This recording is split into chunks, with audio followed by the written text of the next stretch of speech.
Hello friends, welcome to PCM classes. आज हम लोग पढ़ने वाले हैं क्लास 10th का सबसे फर्स्ट चैप्टर जो कि है फोर्स। ठीक है, फोर्स में देखेंगे हम लोग। यहाँ पर हम लोगों को फोर्स में क्या क्या पढ़ना है, तो हम लोग को पढ़ना है moment of a force, force in equilibrium, centre of gravity and इसके साथ साथ ही हम लोगों को इससे रिलेटेड कुछ न्यूमेरिकल्स को भी सॉल्व करने हैं। ठीक है, इससे रिलेटेड हम लोग कुछ न्यूमेरिकल्स को भी सॉल्व करेंगे। तो सबसे पहले हम लोगों ने क्लास 9th में क्या पढ़ा था। क्लास 9th में पढ़ा था कि अगर किसी रिजिड बॉडी पे फोर्स अप्लाई करते हैं, अगर किसी रिजिड बॉडी पे फोर्स अप्लाई किया जाता है तो वो क्या होगी, उसमें मोशन होता है। ठीक है, अगर मोशन होता है और अगर यही चीज़ अगर नॉन रिजिड बॉडी पे हम लोग करते हैं तो क्या होगा, अगर नॉन रिजिड बॉडी पे अगर हम लोग कोई फोर्स अप्लाई कर रहे हैं तो उसके साइज़ में भी चेंजेस आएगा एंड साथ ही साथ मोशन होगा। इतना चीज़ हम लोगों ने क्लास 9th में पढ़ा है, लेकिन क्लास 10th में हम लोगों को कुछ अब नए चीज़ों के बारे में जानना है। जैसे कि यहाँ पर है मोमेंट ऑफ फोर्स। ये मोमेंट ऑफ फोर्स क्या होता है, मोमेंट ऑफ फोर्स क्या है। ठीक है, तो सबसे पहले हम लोग जानते हैं दो टाइप के मोशन होते हैं, एक ट्रांसलेशनल मोशन और दूसरा rotational motion. Translational motion and rotational motion. कोई भी रिजिड बॉडी होती है, यहाँ पर हम लोग को ध्यान देना है कि कोई भी रिजिड बॉडी है तो उस पर अगर फोर्स अप्लाई करते हैं तो दो तरह के उसमें मोशन होंगे। पहला एक लीनियर मोशन, दूसरा एक रोटेशनल मोशन। तो लीनियर मोशन क्या होता है, लीनियर मोशन ऐसे मोशन को कहते हैं अगर कोई बॉडी है, इस तरह से कोई बॉल है, ठीक है, ये बॉल है, इसको इस तरह से हम लोग पुश कर रहे हैं, यहाँ फोर्स अप्लाई कर रहे हैं, तो इसकी वजह से क्या होगा, ये आगे बढ़ने लगेगी। इसमें इस तरह से यहाँ मोशन हो रहा है, ये आगे बढ़ना स्टार्ट करती है। तो ये मोशन क्या हो रहा है, एक लाइन में मोशन हो रहा है, इसलिए इस तरह के मोशन को हम लोग क्या कहते हैं, लीनियर मोशन कहते हैं, इस तरह के मोशन को। ठीक है, अब मान लेते हैं कि अगर ये फोर्स, अगर यहाँ पर जो फोर्स अप्लाई हो रहा है, ये बॉडी अगर फिक्स्ड नहीं होती, ये बॉडी क्या है, फिक्स्ड नहीं है। ठीक है, तो फिक्स्ड नहीं है यहाँ पर, सॉरी फ्री नहीं है, इसको यहाँ पर से हम लोग फिक्स कर लेते हैं, इसको यहाँ पर हम फिक्स कर दिए। तो क्या होगा, जब हम लोग फोर्स अप्लाई कर रहे हैं तो क्या ये आगे बढ़ सकती है, नहीं बढ़ेगी आगे। क्यों नहीं बढ़ेगी, क्योंकि ये तो यहाँ पर फिक्स है। तो इस कंडीशन में जब फोर्स अप्लाई करेंगे तो क्या होगा, ये इस तरह से रोटेटरी मोशन में आ जाएगी, गोल गोल घूमने लगेगी। मतलब ये जैसे समझिए कि कोई बॉल को हम लोग किसी पॉइंट पे फिक्स कर दिए और हम लोग उसको मोशन लगा रहे, तो क्या होगा, वो गोल ऐसे ऐसे ये रोटेशनल मोशन में मोशन करने लगेगी। तो इस तरह के मोशन को हम लोग कहते हैं रोटेशनल मोशन। ठीक है, तो रोटेशनल मोशन तभी हो सकता है जब बॉडी फ्री नहीं है, किसी पॉइंट पे ये फिक्स्ड है। ठीक है, अब रोटेशनल मोशन हम लोगों ने क्या जाना कि ऐसे मोशन को कहते हैं जिसमें बॉडी पाइवोटेड होती है किसी पॉइंट पे। ठीक है, ये फ्री नहीं है मूव करने के लिए। ये दो पॉइंट हम लोग को अंडरलाइन करना है। ठीक है, इसी केस में होता है। तो इस केस में ये it rotate the body about the axis passing through the pivoted point. ये उस बॉडी पे ये क्या करती है, रोटेट करने लगती किसी बॉडी को, और जो होता है जिस बॉडी पे ये पास हो रहा है। उसके बाद क्या है, उसके बाद है इसका एग्जाम्पल एक लिया गया व्हील।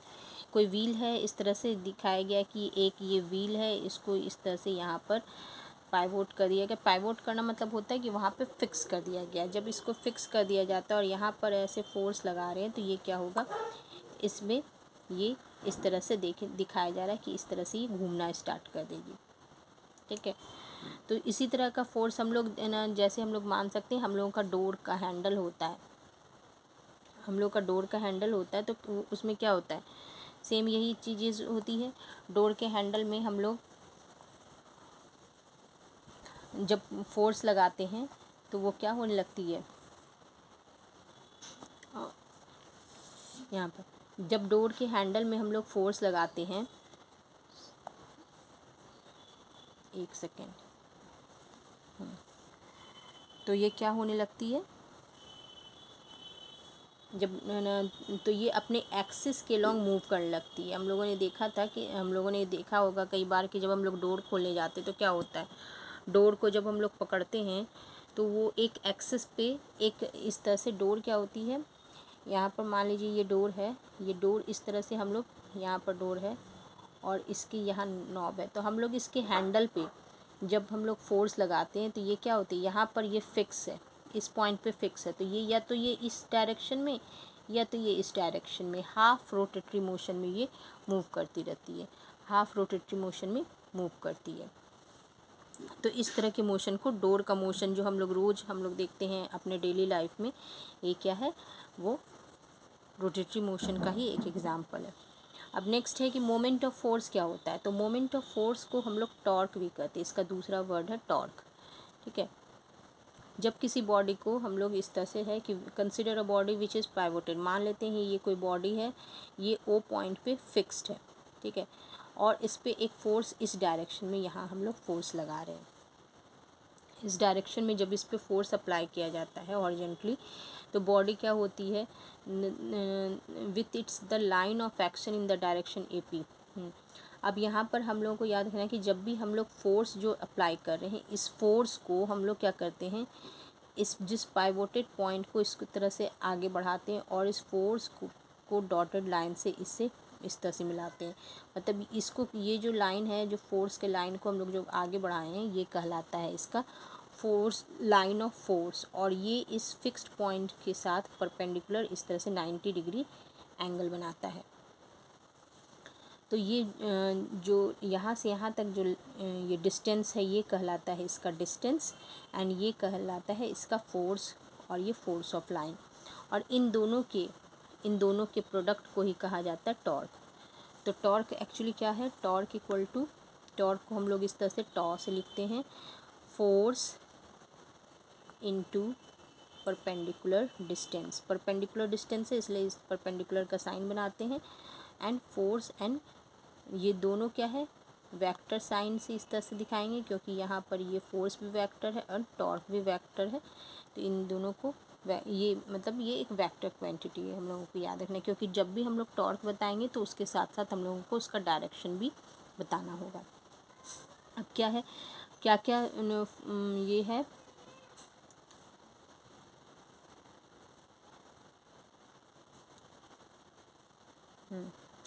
क्या क्या फैक्टर है जो टर्निंग ऑफ द बॉडी को इफेक्ट करते हैं। तो पहला है मैग्नीट्यूड ऑफ द फोर्स। अब देखिए, हम लोग जाने कि टॉर्क क्या है, फोर्स और परपेंडिकुलर डिस्टेंस का प्रोडक्ट है। तो जैसे जैसे हम लोग अगर फोर्स को बढ़ाते जाएंगे, फोर्स बढ़ेगा, जितना ज़्यादा हम फोर्स लगाएंगे, अगर हम अपने डोर को बहुत ज़्यादा फोर्स से खींचते हैं तो क्या होता है, उस पर ज़्यादा टॉर्क डेवलप होगा। और ये perpendicular distance of the line of the action of the force from the axis of rotation. मतलब जिस एक्सिस पे ये रोटेट हो रहा है, जिस एक्सिस पे ये रोटेट हो रहा है, जिस एक्सिस पे, तो ये वाला, ये इसका एक्सिस से इस जो ये फोर्स के लाइन का जो परपेंडिकुलर डिस्टेंस है, ये डिस्टेंस जितना ज़्यादा बढ़ेगा, ये टॉर्क भी उतना ज़्यादा बढ़ता जाता है। तो टॉर्क बढ़ाने के लिए क्या है कि हम लोग मान लेते हैं कि जिस भी पॉइंट पे पाइवोटेड है, उसकी हम लोग कॉर्नर पे अगर फोर्स लगाएंगे तो ज़्यादा से ज़्यादा फोर्स लगेगा। क्यों? क्योंकि इसमें इस पॉइंट पे देखिए, यहाँ पर अगर हम लोग देखें क्या है, ये फोर्स, ये यहाँ पे पाइवोटेड है और फोर्स यहाँ पे लगाया गया है। तो इस केस में ये परपेंडिकुलर डिस्टेंस हम लोगों का यहाँ से यहाँ तक आया है। यदि ये फोर्स यहाँ लगाया जाता तो ये परपेंडिकुलर डिस्टेंस, इसका लाइन ऑफ फोर्स यहाँ होता और परपेंडिकुलर डिस्टेंस इतना सा बनता। तो जितना ज़्यादा ये परपेंडिकुलर डिस्टेंस बनेगा, उतना ज़्यादा टॉर्क होता है। तो टॉर्क 2 पॉइंट पे डिपेंड करता है, परपेंडिकुलर डिस्टेंस पे और दूसरा मैग्नीट्यूड ऑफ द फोर्स पे। ठीक है, इसका यही रीज़न है कि डोर का हैंडल जो होते हैं ना, वो हमेशा कॉर्नर में होते हैं, मतलब वो लास्ट एंड पे होते हैं। कभी भी डोर के हैंडल बीच में नहीं होते। क्यों नहीं होते, इसके पीछे यही रीज़न है। अगर डोर का हैंडल बीच में होगा तो हम लोगों को फोर्स ज़्यादा लगाना होगा उसको रोटेटरी मोशन में लाने के लिए। अगर हम लोग फोर्स बढ़ाते हैं या परपेंडिकुलर डिस्टेंस, दोनों में से किसी एक को इंक्रीज़ करके हम अपना जो भी रोटेटरी मोशन के लिए टॉर्क चाहिए उसको हम लोग फुलफ़िल कर सकते हैं। तो यहाँ पर हम लोगों को फोर्स ज़्यादा है, फोर्स कम करना है तो परपेंडिकुलर डिस्टेंस बढ़ाना होगा। तो इसलिए जो भी डोर होते हैं उसके हैंडल हमेशा लास्ट एंड में होते हैं, जिससे कि आर इंक्रीज़ हो जाए और फोर्स कम लगाना पड़े। क्लियर है यहाँ तक? ठीक है। फिर अब हम लोग पढ़ते हैं, यहाँ हो गया मोमेंट ऑफ फोर्स। अब अगर पूछा जाए what is moment of force, तो moment of force is equal to the product of the magnitude of the force. ये प्रोडक्ट है फोर्स के मैग्नीट्यूड का एंड परपेंडिकुलर डिस्टेंस का, ये होता है। ठीक है, यहाँ तक हम लोगों ने पढ़ लिया। अब इसके बाद हम लोगों का है यहाँ यूनिट क्या होता है। अभी जैसे मैंने बताया कि मोमेंटम क्या होता है, मोमेंट ऑफ फोर्स क्या है, तो मोमेंट ऑफ फोर्स है फोर्स और डिस्टेंस का प्रोडक्ट। तो फोर्स एंड डिस्टेंस का प्रोडक्ट है, तो इसका अगर यूनिट देखा जाए तो फोर्स का यूनिट होता है न्यूटन, डिस्टेंस का एसआई यूनिट होता है मीटर, तो इसका क्या हो जाएगा, न्यूटन मीटर हो जाएगा। ठीक है, न्यूटन मीटर होगा। एंड इसका अगर एसआई यूनिट के अलावा जो सीजीएस यूनिट अगर हम लोग देते हैं, तो सीजीएस यूनिट में क्या होता है कि इसमें हम लोग न्यूटन, इसमें हम लोग क्या करते हैं, फोर्स को हम लोग डाइन में लेंगे एंड इसको सेंटीमीटर में लेंगे, तो डाइन सेंटीमीटर हो जाएगा। तो ये हमारा सीजीएस सिस्टम हो गया। इसके बाद ये याद रखना है कि 1 न्यूटन मीटर इक्वल टू 10 पर पावर 5 डाइन, और 1 मीटर इक्वल टू 10 पर पावर 2 सेंटीमीटर होता है। इसलिए अगर हम लोग इसको इन दोनों को मल्टीप्लाई कर दे तो 10 to the power 7 dyne centimetre होगा। ठीक है, इसके अलावा और होता है केजीएफ में भी अगर हम लोग लेंगे तो 1 केजीएफ मीटर अगर लिखा रहता है, तो हम लोग जानते हैं 1 केजीएफ इक्वल टू 9.8 होता है, तो 1 KGF metre equal to 9.8 newton metre होगा। ठीक है, अब देखो यहाँ पर इम्पॉर्टेंट चीज़ है ये कि यहाँ पर लिखा हुआ है